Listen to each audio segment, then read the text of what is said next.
A partir de este momento, En Perspectiva propone La Mesa Verde.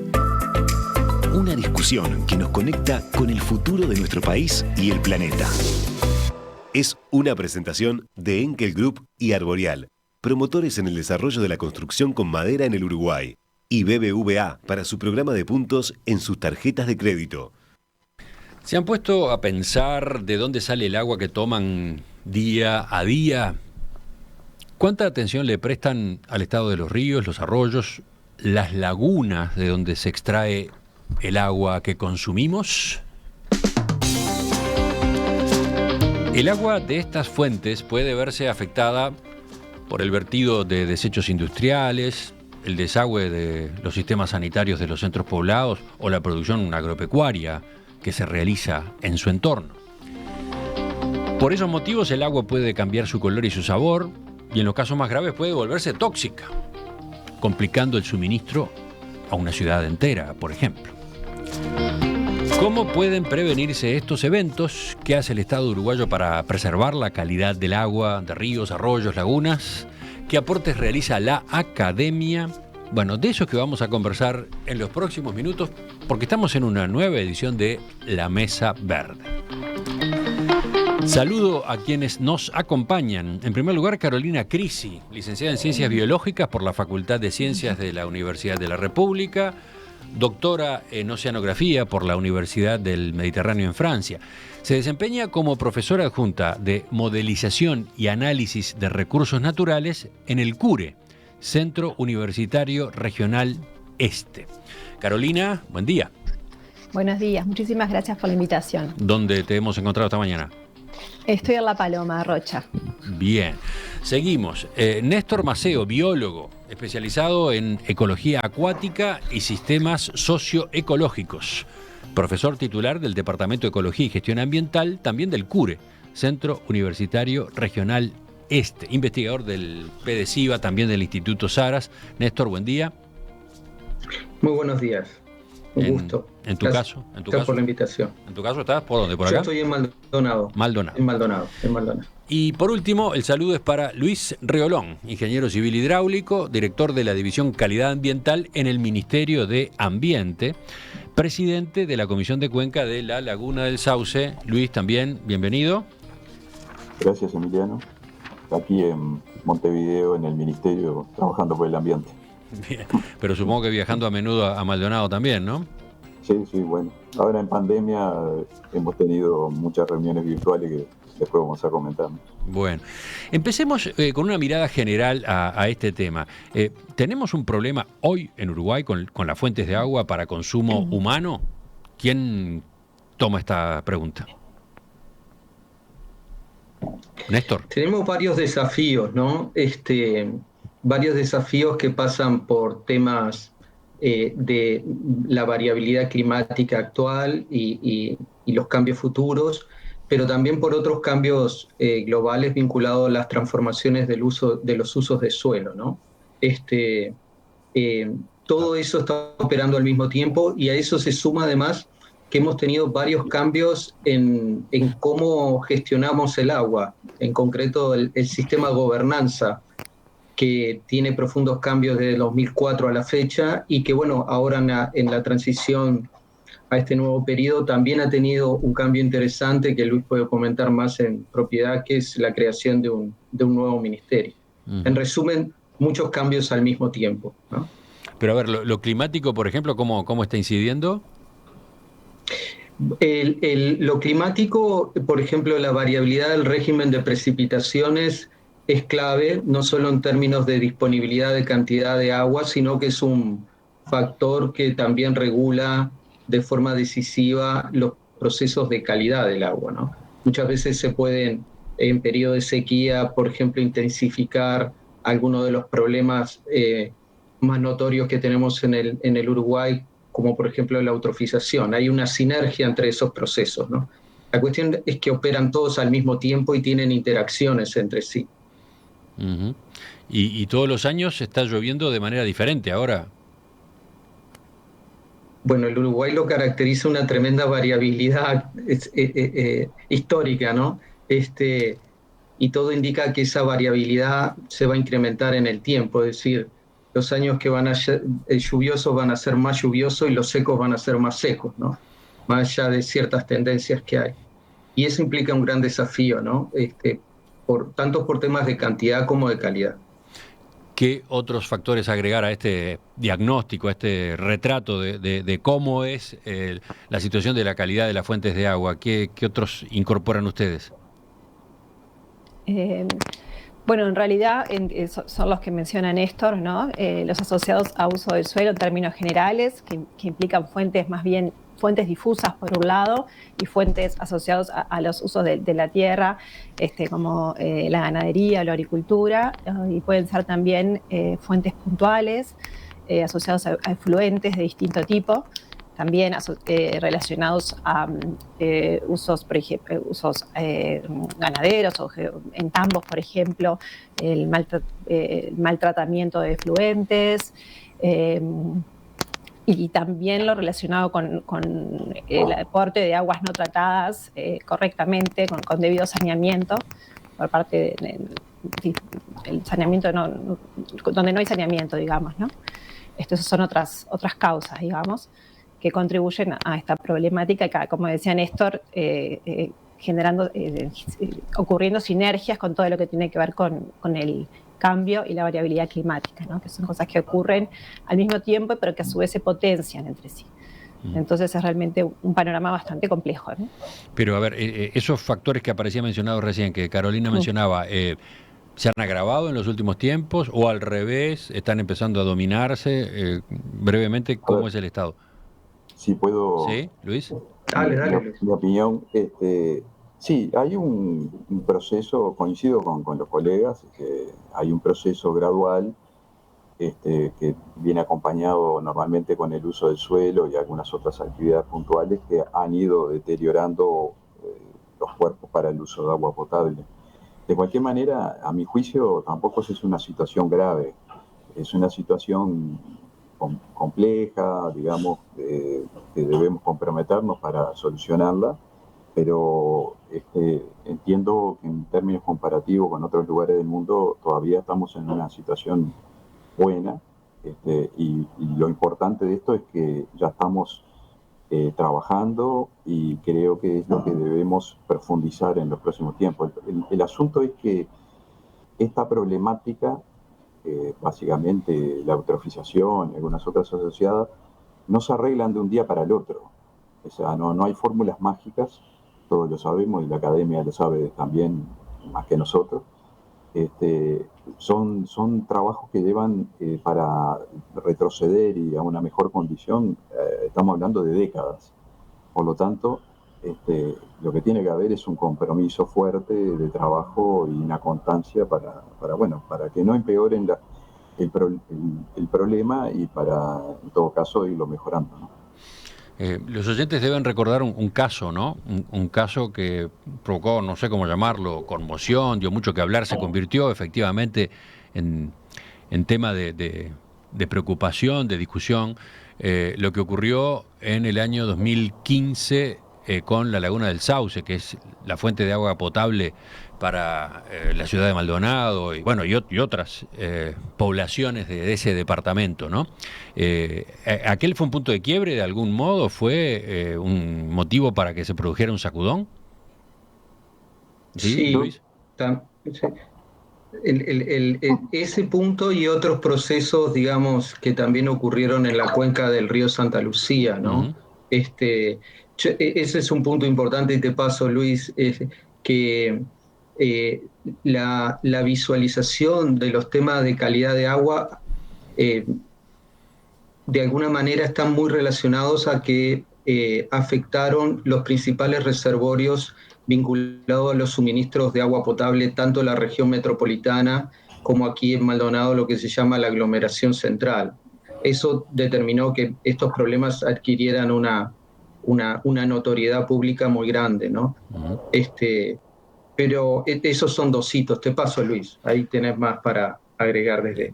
Ya que Luis No, está directamente sí, vinculado a la laguna del Sauce, capaz que él puede recordar incluso las características que tuvo aquella sí. crisis, ¿no?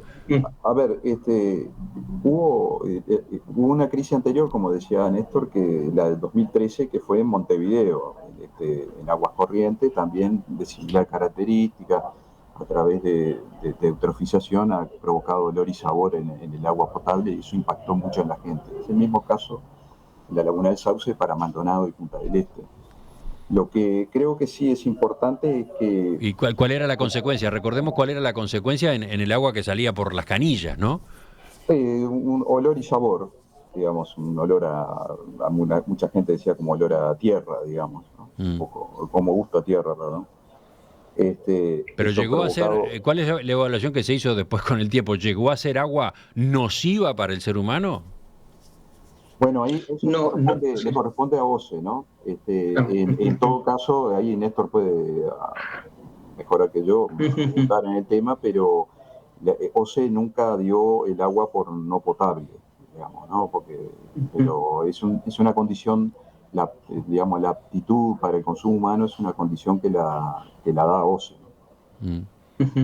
Ese proceso en concreto, digamos, tuvo dos grandes componentes. La interferencia de sabor y olor que indica Luis, que se produjo en el otoño de 2015, e inmediatamente después hubo un gran desafío de potabilización. Fue la toxicidad de una floración de cianobacterias que se estableció a continuación de ese evento que obligó a la planta potabilizadora a implementar un montón de alternativas justamente al mismo tiempo que había ocurrido ese acontecimiento. Lo que yo creo que es interesante resaltar acá y complementando a Luis y Carolina es que hemos descrito los problemas, pero también hay que ser conscientes que hay una cantidad de acciones y de planes y de estrategias que se vienen desarrollando de hace mucho tiempo, que obviamente tienen una cantidad de limitaciones y aspectos a mejorar y superar, pero no es que el país ha estado expectativo o pasivo frente a estas problemáticas, ¿no? Como bien, esas crisis motivaron de alguna manera que salieran a luz las acciones que en muchos casos ya estaban en elaboración, como en el caso de la Laguna del Sauce, que ya la Comisión de Cuenca que yo presido y que trabaja en esto también, había elaborado ya una serie de acciones que bueno, tuvieron el trampolín, lamentablemente o para bien, porque a veces las crisis son buenas también para tomar los problemas en su magnitud. Y ahí ocurrieron en ambos casos, tanto en el Santa Lucía como en la Laguna del Sauce, se conformaron planes de acción para mejorar o para detener el proceso de la calidad del deterioro de la calidad del agua y la cantidad también.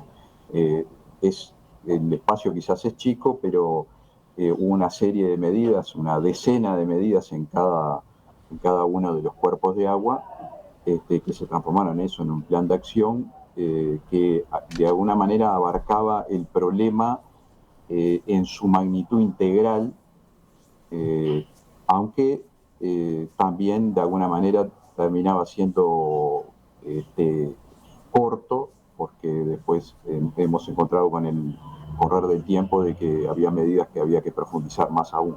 Pero a lo que voy es que no nos quedamos en ver el hecho, el fenómeno, sino que ya se venía monitoreando desde mucho tiempo atrás, ya se sabía la problemática. En el caso de Santa Lucía había un estudio del gobierno de Japón en cooperación con Uruguay, donde ya teníamos esa identificación que decía Carolina, del 80% básicamente de la problemática de nutrientes en la Laguna del Sauce provenía de la ganadería y la agricultura, o sea, de la contaminación difusa, y lo que se motivó con la crisis es un plan de acción completo que el Ministerio, en su momento el BOTMA, ahora el MA, elaboró en conjunto en el caso de las dos comisiones de Cuenca, elaboró en consulta con las comisiones de Cuenca y que hoy se vienen ejecutando, ¿no?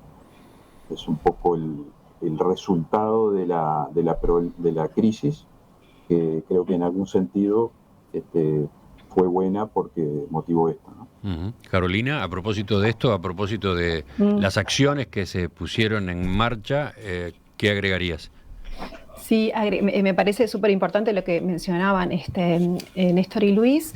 Sin dudas que hay muchas cosas que se están haciendo. Me parece como muy importante también remarcar el interés y la relevancia de profundizar también en investigación, ¿no? Investigación científica, porque realmente se saben muchas cosas, pero creo que también hay varias que todavía no sabemos, ¿no? Sobre todo, por ejemplo, en relación al aporte de nutrientes desde la cuenca a distintas escalas y cambios en el tiempo.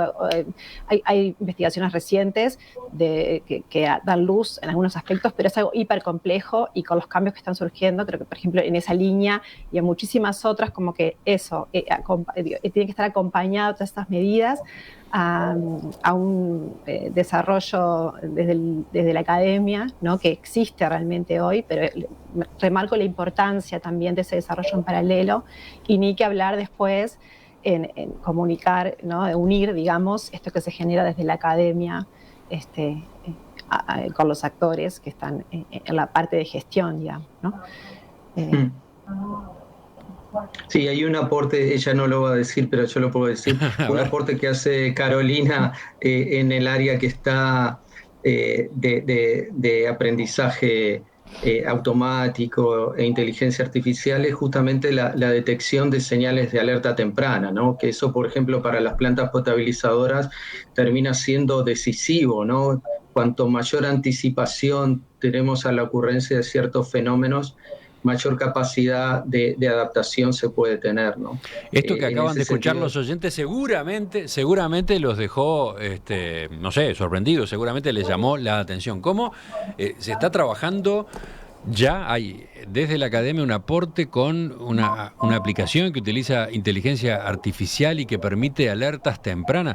No está muy difundido esto, ¿no? Si les parece, hacemos una pausa acá y le pedimos después a Carolina que al empezar el segundo bloque nos cuente justamente en qué consiste ese desarrollo.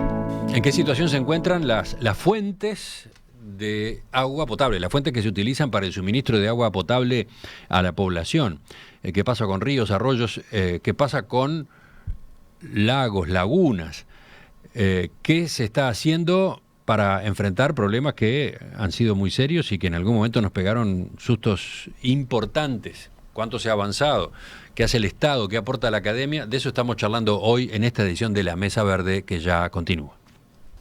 La Mesa Verde es una presentación de Enkel Group y Arboreal, promotores en el desarrollo de la construcción con madera en el Uruguay, y BBVA para su programa de puntos en sus tarjetas de crédito. Nos acompañan Carolina Crisi, que se desempeña en el CURE, Centro Universitario Regional Este, como docente adjunta de modelización y análisis de recursos naturales. Néstor Maceo, que es profesor titular del Departamento de Ecología y Gestión Ambiental también del CURE, Centro Universitario Regional Este, y Luis Reolón, director de la División Calidad Ambiental en el Ministerio de Ambiente y presidente de la Comisión de Cuenca de la Laguna del Sauce.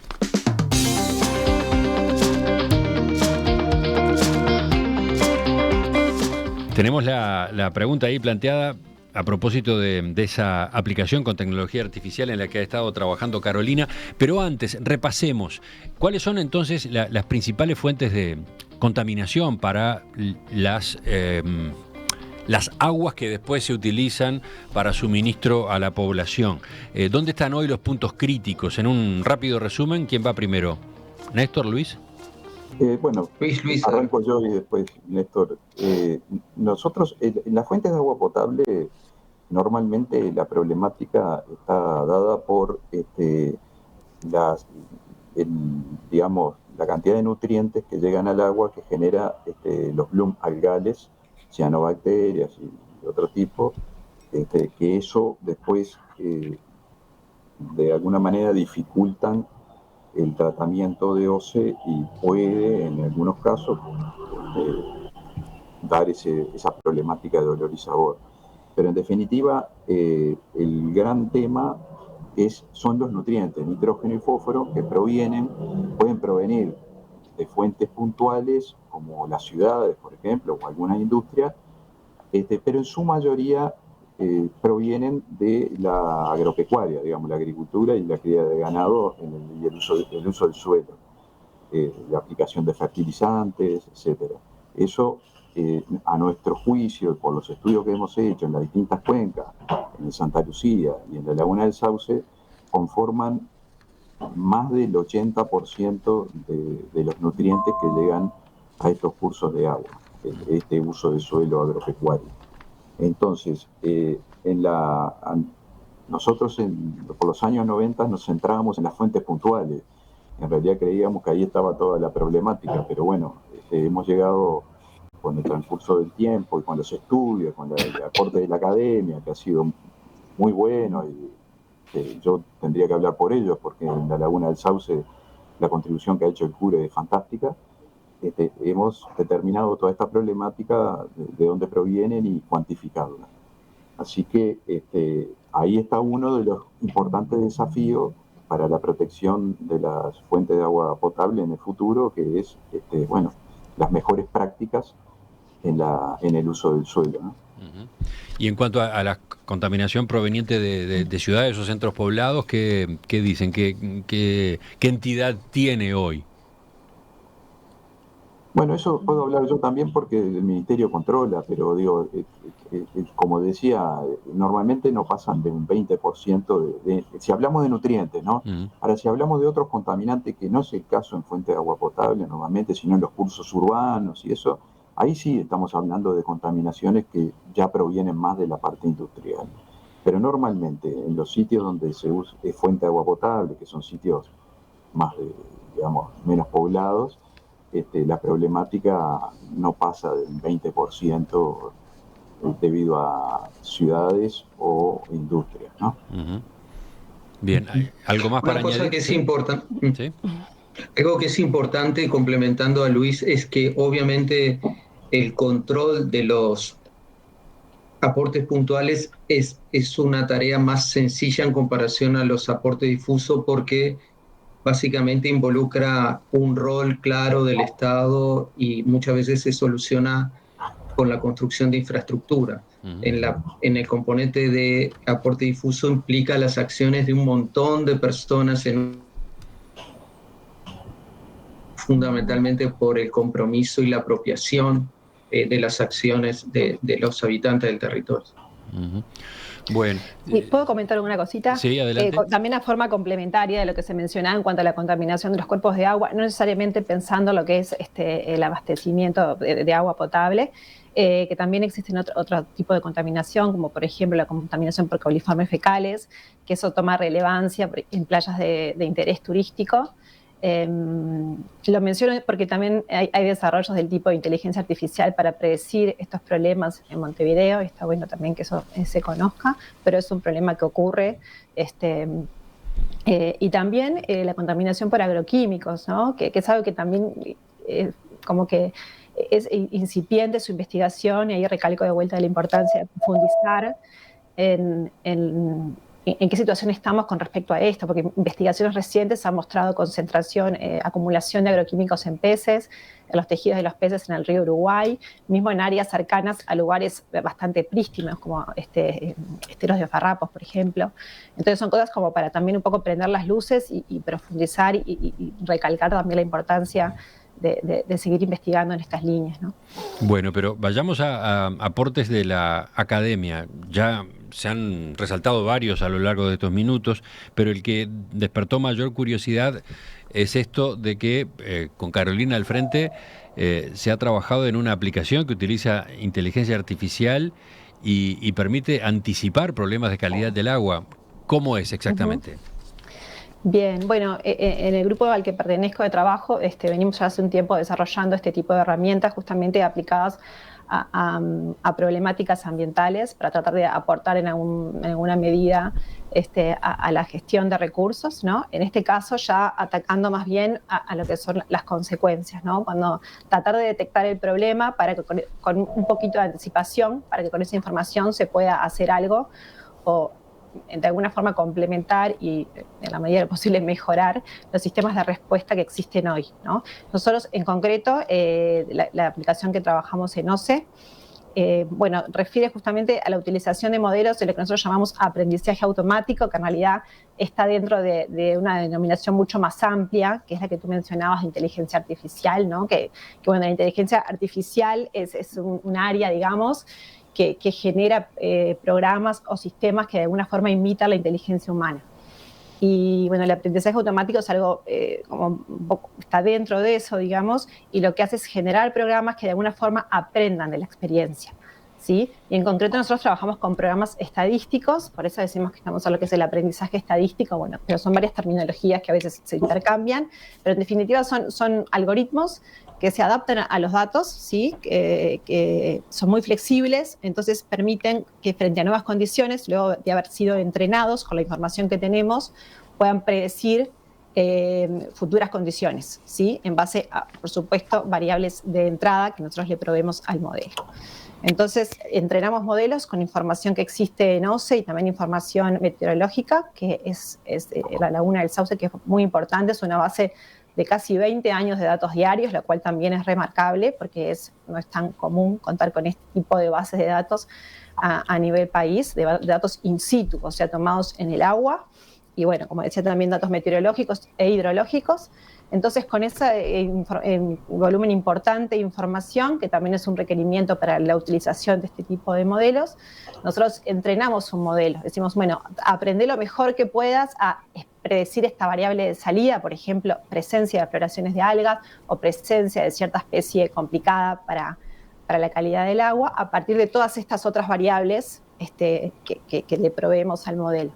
Entonces, aprendiendo de esa experiencia, el modelo sabe predecir después, con una tasa de error determinada, la presencia, como decía, de una floración o de alguna especie de cianobacterias que puede ser complicada. Y bueno, logramos algunos modelos que funcionan bastante bien. Esto quiere decir que cada 100 casos que uno le presenta, de cada 100 información sobre ciertas variables, en 90 de cada 100 casos predice correctamente lo que va a pasar con ciertos atributos de calidad de agua que nos importan.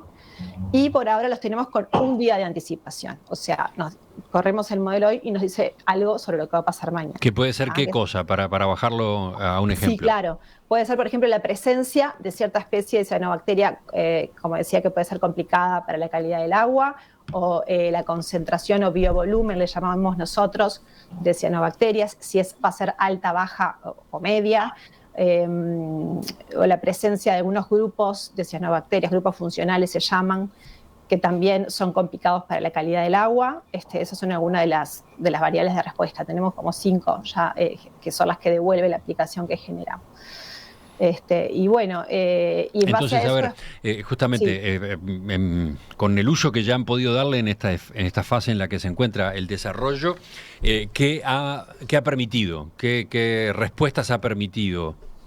Bien, en realidad estamos todavía en una etapa bastante inicial de aplicación en OCE de la herramienta. Sí, y es realmente todo un desafío. Me parece que es interesante hablar un poco de esto, ¿no? Porque la generación de alertas temprano es tener un modelo hecho, mismo está implementado en una interfase o una aplicación como de muy fácil utilización. Pero bueno, de ahí a que se aplique todos los días a la gestión es donde creo que hay como un cuello de botella, porque es un proceso más complejo, ¿no? Porque OCE ya cuenta con varios, con todo un protocolo, ¿no? De cómo responder ciertas situaciones. Entonces, incorporar este tipo de herramientas, que la ventaja que tienen es poder anticiparse, sin duda ese es el gran valor agregado de este tipo de herramientas, pero que también tienen involucrada por su característica, por su naturaleza, un grado de incertidumbre, y aparte es algo también novedoso, ¿no? Entonces, como que ese traspaso es desafiante y creo que es clave ahí un seguimiento del mismo, que es en lo que estamos ahora. Y también, sin lugar a dudas, como un esfuerzo desde la parte institucional de decir, bueno, dedicamos una parte de nuestro tiempo a este tipo de cosas, a poderlas implementar y a que haya alguien dedicado a eso, por ejemplo, a también si la aplicación está entrenada con datos diarios de ciertas variables importantes, que ese monitoreo se pueda continuar en el tiempo, porque va a ser lo que va a ser la entrada de los modelos, y eso se interrumpe, ya los modelos no se pueden correr más. O sea, yo creo que la mayor complejidad está en ese paso, en el que estamos ahora realmente. Es un desafío, pero creo que está bueno en realidad, y me parece que es uno de los caminos que hay que continuar, ¿no? Y profundizar. Pero bueno, entonces teniendo en cuenta que está todavía en esta fase experimental, la pregunta igual vale ¿qué medidas tomaría OCE una vez que se entera, una vez que recibe una alerta temprana de este sistema? ¿Qué tipo de medidas debería tomar? Yo creo que hay un ejemplo concreto, Caro, que es, por ejemplo, la publicación que lideraste tú en el 2017, que de alguna manera con estas técnicas permite identificar los factores claves que están determinando determinados tipos de floración. Y, por ejemplo, en el verano 2019-2020 se pudo anticipar la ocurrencia de la misma floración que tuvo lugar en el 2015 y que trajo tantos problemas, ¿no? Y eso en términos prácticos se traduce en lo siguiente: poder implementar técnicas adicionales de tratamiento de agua complementarias a las que se utilizan regularmente, justamente de forma anticipada a ya la instalación del problema cuando comienza a ingresar en la toma de agua. Ahí tenemos un ejemplo concreto de esa capacidad. Bien. Bueno, nos quedamos muy entusiasmados con esta posibilidad que ahora se abre, ¿no? Quería Luis, agregar algo sobre, quizás, no sé, o un tema de la cooperación entre la academia y la gestión. Dale. Yo creo que eso es un tema que se viene trabajando de hace tiempo. El Ministerio tiene varios convenios con el Laudelar, y también ahora estamos transitando un convenio con UTEC, también para el monitoreo de la calidad de agua del Río Negro. Es decir, ahora se viene una suerte de desarrollo de tecnologías, entre ellos las que decía Carolina, predictivas, también en imágenes satelitales, y también monitoreos de calidad de agua a través de sondas multiparamétricas que monitorean automáticamente online la calidad del agua. Y eso está empezando ese desarrollo. Estamos ya en el Río Negro, estaríamos colocando 3 boyas sondas probablemente este año mismo ya, para monitorear online la calidad del agua. También en el Santa Lucía tenemos pensado, y seguiremos con algunos otros sitios. Pero esto, lo que quiero es que en el fondo lo que se necesita es capacitación, formación y investigación. Entonces todo esto es un joint venture realmente entre la gestión, el Estado y los organismos que desarrollan el conocimiento. Y creo que lo estamos llevando a cabo, quizás no con la velocidad que debiera tener, eso también es verdad, pero no es un hecho, digamos, desconocido. O sea, tenemos convenios también para monitoreo de las lagunas costeras que estamos desarrollando con Pure Rocha. Es decir, hay muchas ya experiencias de buen tiempo, y sobre todo lo que decía, lo que viene en el futuro es el desarrollo de estas nuevas formas de predecir o de monitorear la calidad del agua, que no pasan solamente por la forma clásica, que es ir y tomar una muestra en el territorio, que se hace una vez cada 3 meses, que es un hecho muy importante, pero tener sensores o imágenes que nos dan el día a día de la variación es obviamente de mucho mejor calidad para la gestión, ¿no? Para completar esto que venimos conversando en estos minutos, les pregunto más en general, ¿qué está haciendo el Estado para prevenir los problemas que pueden darse justamente con la calidad del agua en las fuentes, ¿no?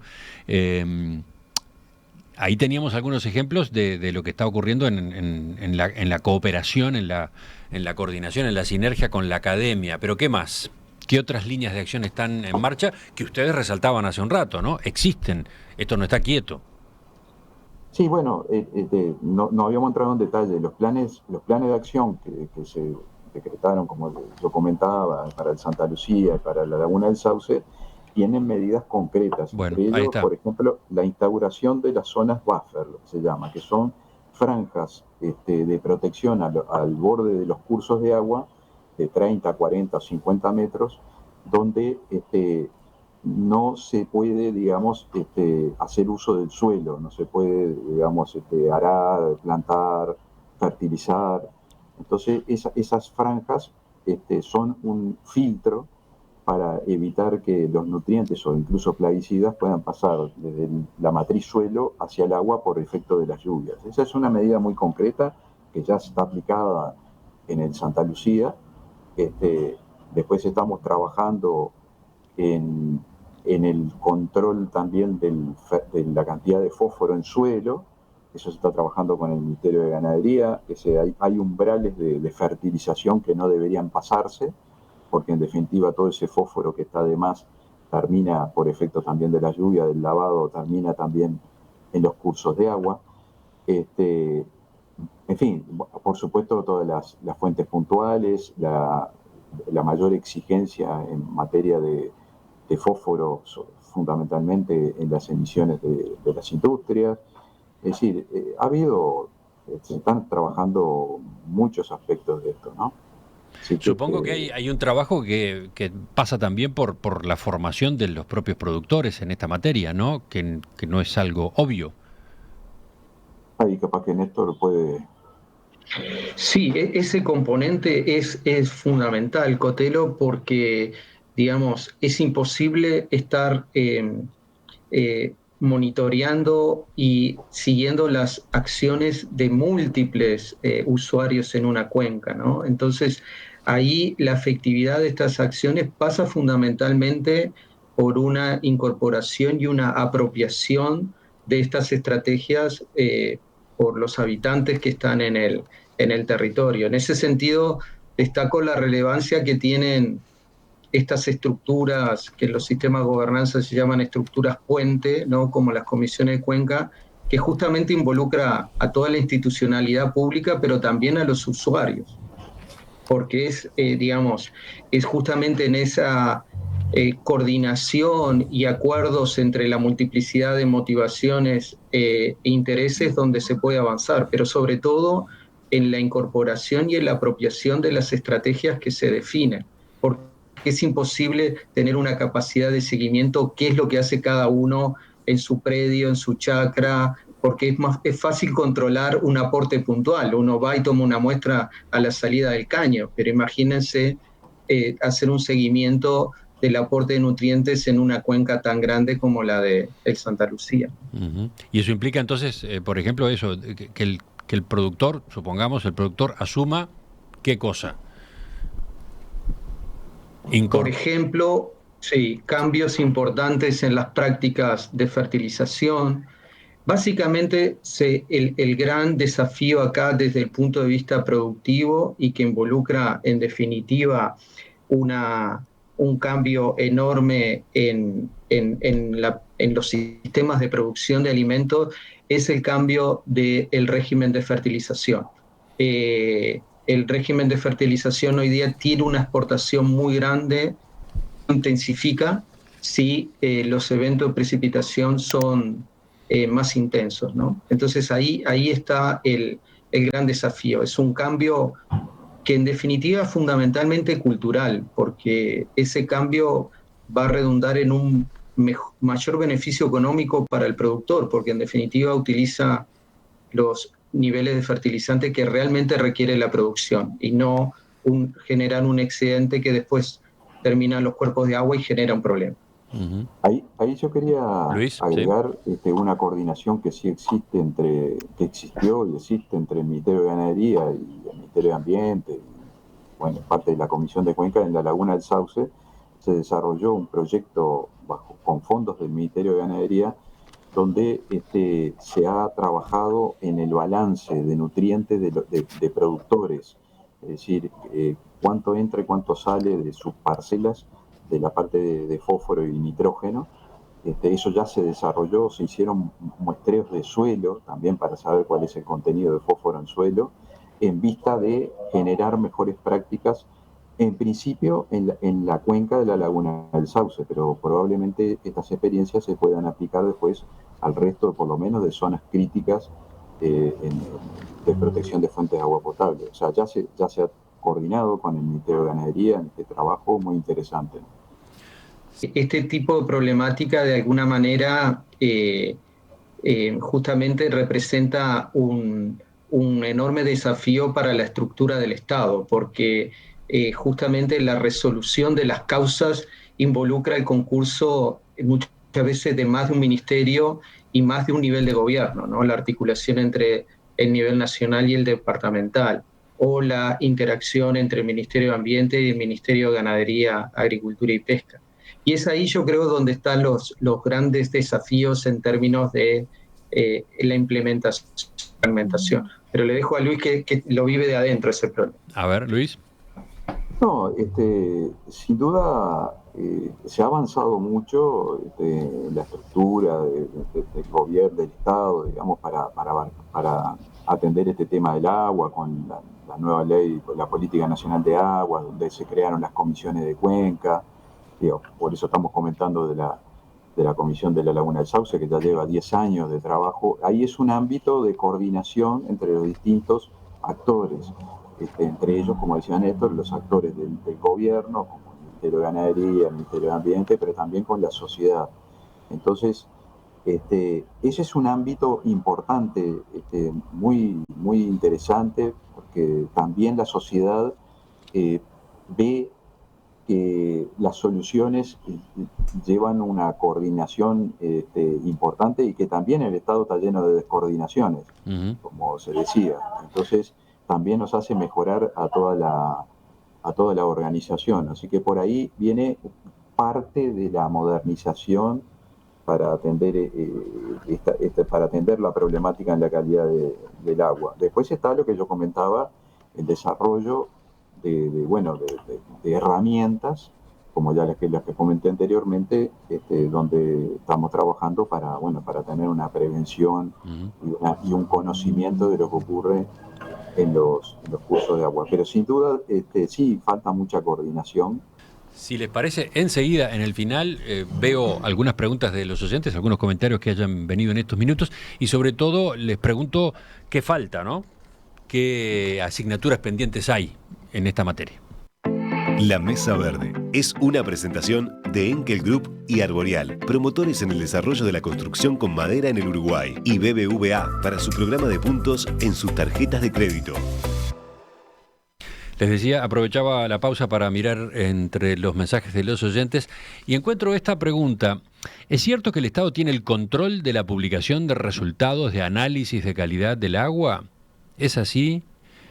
¿Se había regulado en esta materia? ¿No es posible publicar resultados sin un aval institucional? Dice el oyente.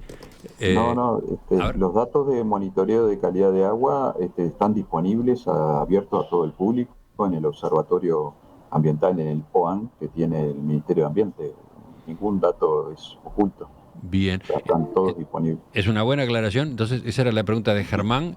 A él le estamos respondiendo que eso está disponible en la web del Ministerio de Ambiente, entonces. Sí, en el Observatorio Ambiental. Bien.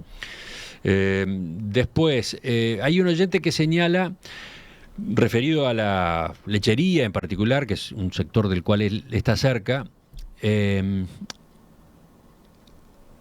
problema es que hay mucha reglamentación escrita, no es sencillo hacerla cumplir. ¿Qué dicen ustedes entre a propósito de este gap, digamos, entre lo que es el texto, lo que es la letra y lo que es la práctica después? Capaz que, lamentablemente, capaz que me corresponde a mí por la administración, de alguna manera, hacer cumplir eso, pero... Adelante. Sí es verdad que no es fácil hacer cumplir las reglamentaciones y se necesitan recursos, siempre los recursos son escasos, pero yo podría decir que en términos generales el control por lo menos de fuentes puntuales, que era lo que hablábamos un poco, que era lo más inicial, es, digamos, correcto. El Ministerio tiene su seguimiento, sus aprobaciones ambientales que se otorgan para cada emprendimiento, después los controles que se hacen. Es decir, por supuesto que puede haber problemas digamos, emprendimientos que no cumplen o que cumplen a medias, pero es un sistema que tiene muchos años funcionando y que, entiendo, da sus resultados. Bien. Asignaturas pendientes, lo que falta por hacer. Yo me imagino que la lista es gigante, pese a que se ha avanzado, como ustedes subrayaban. ¿Dónde ponen el énfasis? ¿Qué contestan a esta pregunta? No, creo que pienso que uno de los grandes desafíos justamente es profundizar en las medidas de gestión que, como se mencionó acá, ¿no? Hay varias que ya se están implementando, que son muy relevantes, pero que hay que profundizar en esas medidas, ¿no? Sobre todo del aporte de ciertas nutrientes o agroquímicos desde las cuencas a los cursos de agua, ¿no? Porque son medidas de gestión complejas y bueno, sin duda que son también como de largo aliento su correcta, entre comillas, o llegar a una ejecución adecuada para no perjudicar a los cuerpos de agua. Entonces, profundizar en eso, así como seguir produciendo conocimiento científico de calidad y también promover esa articulación con los ámbitos de gestión a diferente nivel, ¿no? Con los productores, con OCE. Creo que va por ahí, por profundizar en todos estos caminos que son muy relevantes, pero al mismo tiempo muy complejos y que no brindan soluciones inmediatas. Tengo acá el mensaje de Laura, que engancha con lo que venías diciendo. ¿Qué medidas proponen para acelerar y profundizar las instancias de articulación y difusión a la sociedad? Ese es un punto interesante, pero complemento antes la intervención de Carolina. Creo que se ha avanzado sustancialmente en superar la fragmentación de los procesos claves de análisis y toma de decisión, ¿no? Digamos, están estas estructuras que articulan todos los ministerios, direcciones y el nivel nacional con los niveles infranacionales. Pero donde creo que queda el mayor desafío es justamente lo que señalaba Luis y Carolina, que es, bueno, cómo avanzar en la implementación, en el control y la fiscalización, porque ahí también hay acciones que requieren la coordinación entre ministerios. Y cierro con esto, Emiliano, la reflexión del oyente es central, porque otro de los problemas que tiene estos espacios como las comisiones de cuenca tienen un gran desafío que es resolver los temas de comunicación.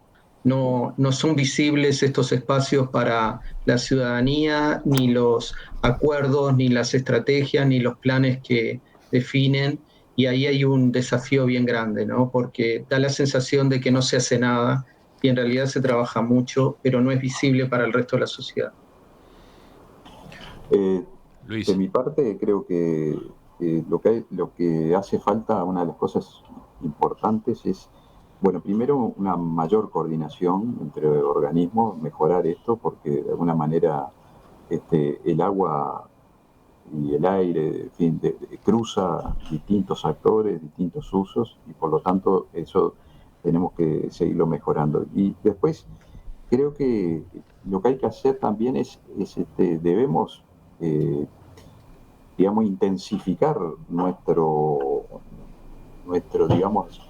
gestión en la protección del ambiente. Yo creo que si algo le puede distinguir al Uruguay en el ámbito de otras naciones es que tenga una buena calidad del ambiente y una buena protección, y para eso hay que destinar muchos rubros. Hoy creo que significativamente se necesita más gente.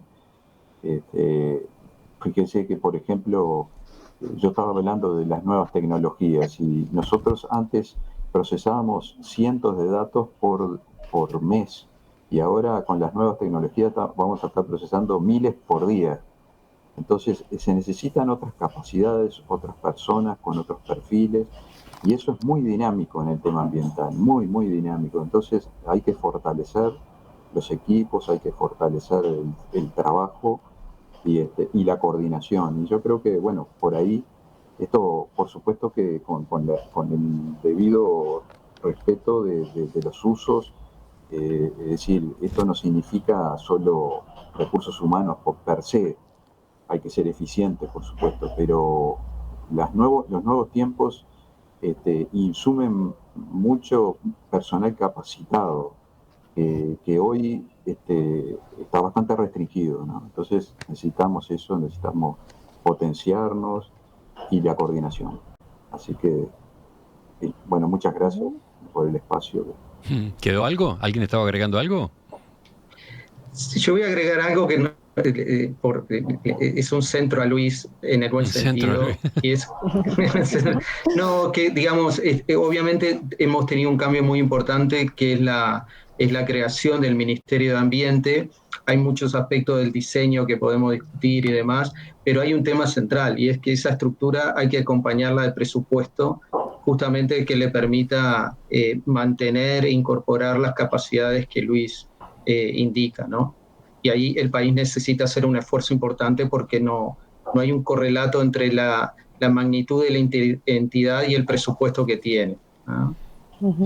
Bueno, ¿y Luis? ¿Cabecea o no cabecea? ¿Cómo es? No, sí, creo que en el fondo es un poco lo que comentaba. Digo, tenemos que apostar a la parte ambiental, al control, a la gestión del ambiente y seguro que los recursos hoy son escasos. Debemos seguir profundizando en eso porque creo, no estoy diciendo nada que nadie, digamos, sepa, digo, nos va a la vida en la protección y el cuidado del ambiente, ¿no? Y ni que hablar del agua y como fuente de agua potable. Así que todo para bien. En definitiva tenemos mucho para crecer y ojalá esto se siga profundizando, también los trabajos de desarrollo del conocimiento con la academia, que como yo comentaba nos ha iluminado en muchas cosas.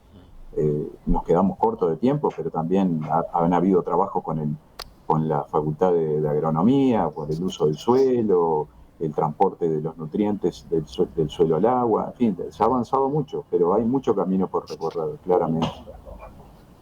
¿Carolina? Sí, no, estoy totalmente de acuerdo con lo planteado por los colegas. Sí, igualmente. Y este tema no lo tenemos que ver desconectado de la gran transformación que van a ocurrir o está ocurriendo con los sistemas de producción de alimentos, ¿no? Todo este tema también está conectado con la huella que deja nuestro sistema de producción, etcétera, y ese es un punto que tal vez es interesante para después en otra ocasión profundizar. Pero están muy ligados, ¿no? Sí, capaz que comento algo que en relación también a lo que decía Luis, también para terminar, que justamente en relación a la inversión de recursos humanos para tratar ciertos problemas que surgen hoy, que son bien actuales, como que están todas las condiciones dadas para que se desarrollen ciertas líneas asociadas a la cantidad de información que hay recabada, a la masa crítica que está formada para poder analizarla. Entonces ahí es como una ventana de oportunidad también para poder invertir en esto, en el sentido de que decía Luis, ¿no? Y avanzar en ese frente que es uno de los tantísimos que hay, ¿no? Pero es un buen momento para eso también. Carolina Crisi, licenciada en Ciencias Biológicas, doctora en Oceanografía. Néstor Maceo, biólogo, especializado en ecología acuática y sistemas socioecológicos. Luis Reolón, ingeniero civil hidráulico. Gracias a los tres por participar esta mañana en esta edición de La Mesa Verde. Gracias por dejar abiertas una cantidad de inquietudes también que volveremos a abordar. Las tomamos para continuar con el tema, ¿de acuerdo? Muchísimas gracias. Un placer. Gracias. Saludos. Hasta pronto.